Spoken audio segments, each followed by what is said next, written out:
For this step, you're going to need gloves, a dissection tray, a scale, a weighboat, a ruler, a lab notebook, and your fish ID guide.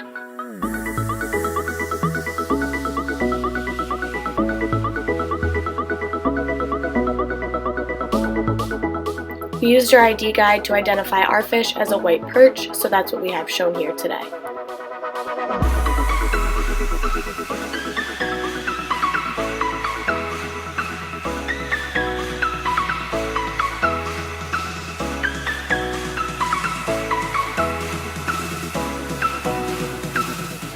To dissect our fish, we're going to need gloves, a dissection tray, a scalpel, scissors, forceps, 3 covered weighboats, 4 labeled and covered beakers, and a fish anatomy guide, both internal and external.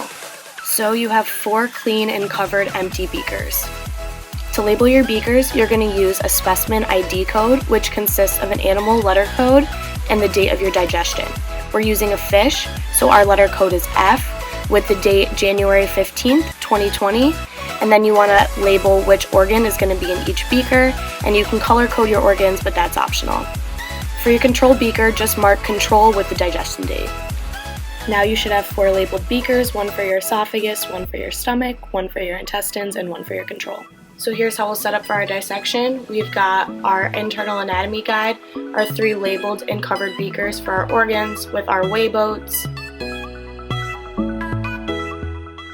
along with our dissection tray and some tools that'll help us dissect.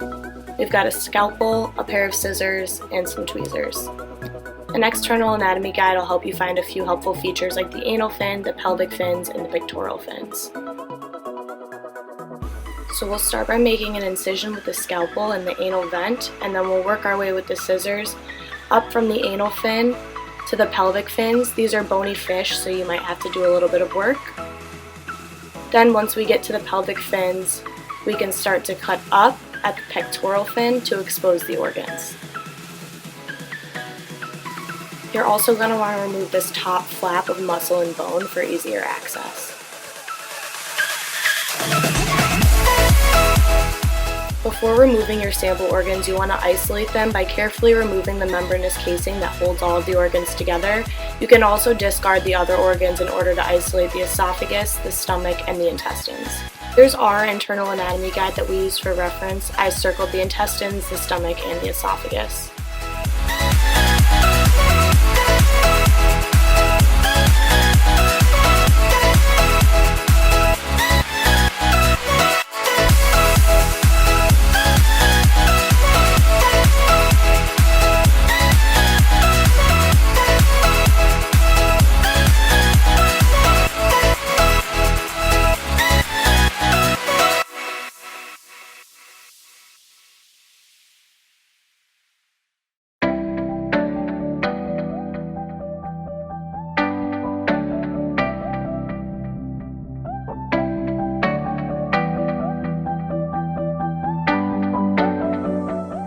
I use the top of the weighboat to zero the scale, get all the individual organ weights and all the individual organ lengths before transferring them into their own separate beakers.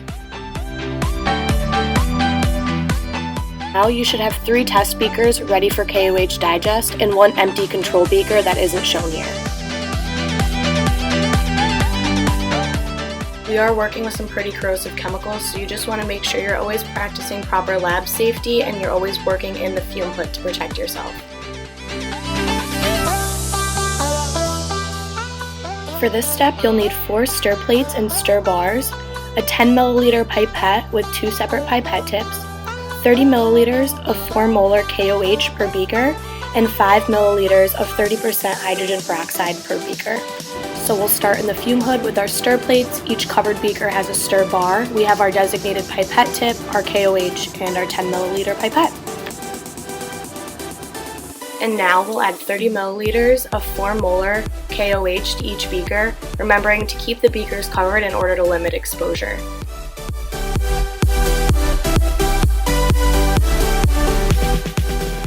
And now we'll let those spin at 350 RPM for 1 hour.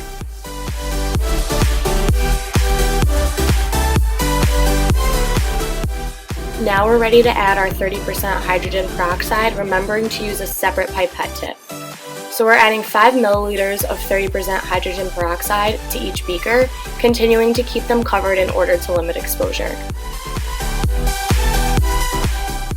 And we're going to let our sample spin again at 350 RPM for 30 minutes.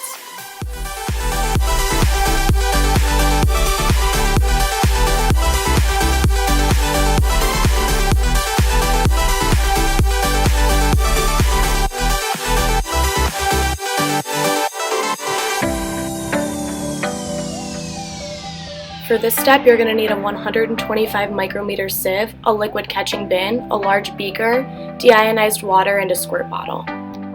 So we have our liquid catching bin, our beaker, our sieve, and our squirt bottle full of DI water. And you'll just place your beaker inside your bucket with the sieve on top. Now you're going to dump your samples into the sieve and collect your particles, remembering to wash the sieve out between sample beakers.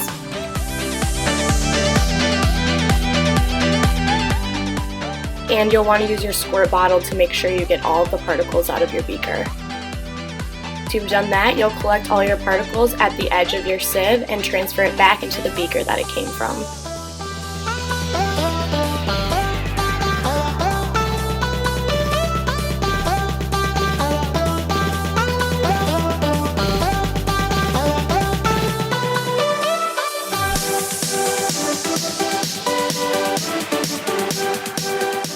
You want to repeat that with all 4 beakers, cleaning the sieve in between.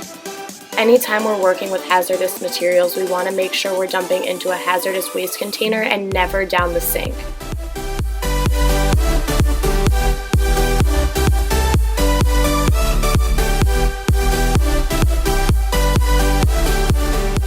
This step, you'll need 4 stir plates, a 10 milliliter pipette with 2 separate tips, 20 milliliters of iron sulfate per beaker, and 20 milliliters of 30% hydrogen peroxide per beaker. Now we're switching chemicals, so remember to switch your pipette tip.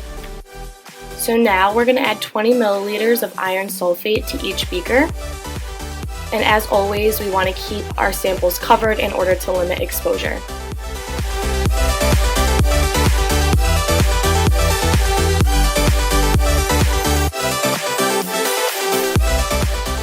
Now it's time for us to add our hydrogen peroxide, so you're going to want to switch pipette tips. And we're going to add 20 milliliters of 30% hydrogen peroxide to each beaker. And as we add the hydrogen peroxide, you'll notice that the solution turns a reddish brown. This is a result of the redox reaction that happens between the iron and the oxygen in each solution. And we are going to let these samples stir for 30 minutes at 350 RPM.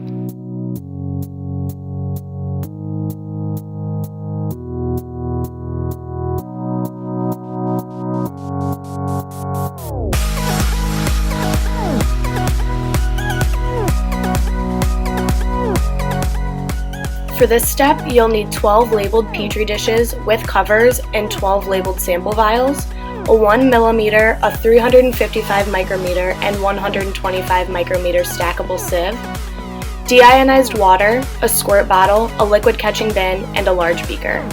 Here's how we'll set up and label our samples. You're going to have a code with the digestion date up front, the sample number, and the sieve size, and we use colors to designate organ type. So green is for esophagus, blue is for stomach, red is for intestines, and black is our control group. Here is an example of one of our Petri covers with our specimen ID code, the sample number, and the sieve size. Followed up by the corresponding sample vial with the same code, the sample number, and the sieve size as well.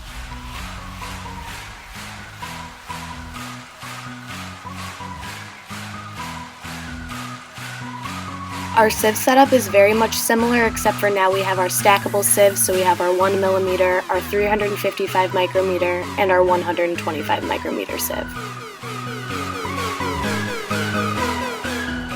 And again, just take the beaker and stack your sieves on top in your bin. Start with your control, clearing the 1 millimeter sieve, and then move to the 355 micrometer and the 125 micrometer into corresponding Petri dishes. Repeat with the esophagus, the stomach, and the intestine. And remember to clean the sieve between each use using a separate natural fiber sponge for each beaker.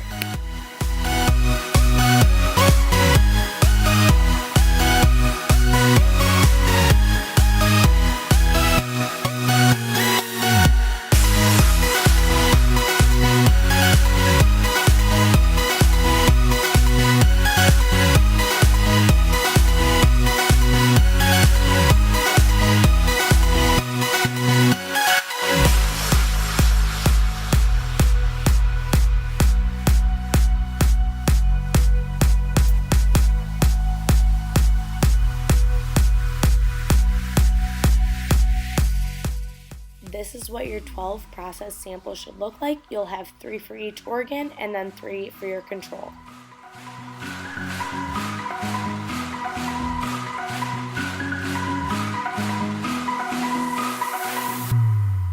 To analyze your samples, you're going to need a microscope, forceps, a ruler, a lab notebook, and colored pens are optional but helpful. So this is an example of how I set up my lab notebook. I have the specimen ID with the sieve size, color coordinated for each organ, and then I split it up into fiber, film, foam, fragment, and bead categories, and I just put a tally when I find one. So here's how I set myself up to analyze samples. I use an imaging software that comes along with our microscope so that I can take photos. Different shaped forceps are better for certain particles, so make sure to give yourself a variety of tools to work with. I also keep this guide above my workstation to help me identify particles. Lastly, I tape a ruler to my microscope to use as a reference scale in photos. You're probably wondering what you're going to see under the scope. This is a great example of a red fiber that we found in the 1 mm stomach sieve of our fish. You can see how it transfers to our imaging software so that we can see it blown up on the screen. This software is really nice because it allows us to take images of what we're seeing under the scope so we can reference them back later. And then I can rename the photo to correspond with the sample. So this one is named F01152020-041B. This tells us that it came from our fish digested on January 15th, that it came from our 4th sample, and that it came from the 1 mm sieve.